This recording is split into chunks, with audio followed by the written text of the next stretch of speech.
ये तो आप जानते हैं कि पूरी दुनिया में अनाज का शॉर्टेज चल रहा है और उसमें यूक्रेन और रशिया के इंटरनेशनल मार्केट से बाहर हो जाने से पूरी दुनिया को अभी और भुगतना होगा, जिसमें अब छोटे देश पिस रहे हैं। लेकिन उसके लिए भी भारत उनके साथ खड़ा है। भारत गवर्नमेंट टू गवर्नमेंट डील करते हुए उन देशों तक गेहूं पहुंचाएगा जिनको उनकी सच में ज़रूरत है, क्योंकि भारत पुरानी गलती नहीं दोहराना चाहता जिसमें उसने मदद करने के चलते खुद की हालत दांव पर लगा दी थी। और इस समय संकट भी भारी है। रशिया ने भले युद्ध शुरू किया है पर अमेरिका उसे खत्म करना नहीं चाहता।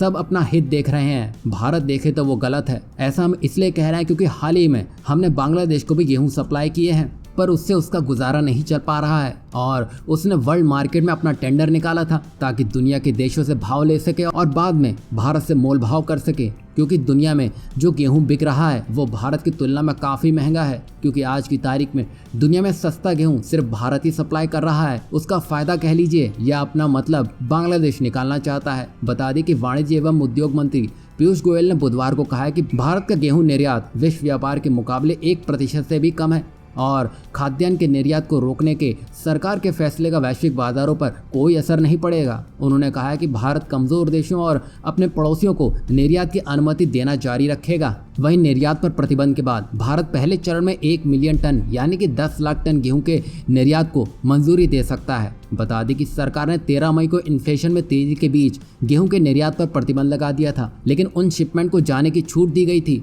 जिन्हें प्रतिबंध लगाने से पहले इजाजत मिल गई थी या जहां लेटर ऑफ क्रेडिट यानी कि जहां खास पत्र के जरिए अनुबंध किया गया था। अब आप देखिए, भारत तो मदद कर देता है पर उसका दिखावा नहीं करता। पर यहाँ बात बांग्लादेश की हो रही है जो चीन के संपर्क में ज्यादा है। चीनी सामान तो कई बार बांग्लादेश के रास्ते भारत आता है और बांग्लादेश भारत को कई मौकों पर नीचा भी दिखा चुका है। अब उसे गेहूं चाहिए तो उसे भारत याद आ रहा है, वरना चीन का दामन उसने अभी भी नहीं छोड़ा है। हम तो कहते हैं कि भारत को अगर गेहूं देना भी है तो हल्ला बोल के देना चाहिए, क्योंकि इस शिपमेंट की गूंज भारत को यूरोपियन यूनियन, IMF और अमेरिका तक को सुनानी है, क्योंकि वो भारत को नीचा दिखाने में लगे रहते हैं। उनको भी भारत को दिखाना होगा कि भारत कितना बड़ा दिल रखता है, क्योंकि आज के समय में सब ऊंची आवाज सुनना ही पसंद करते हैं। तो भारत को भी शुरुआत कर देनी चाहिए।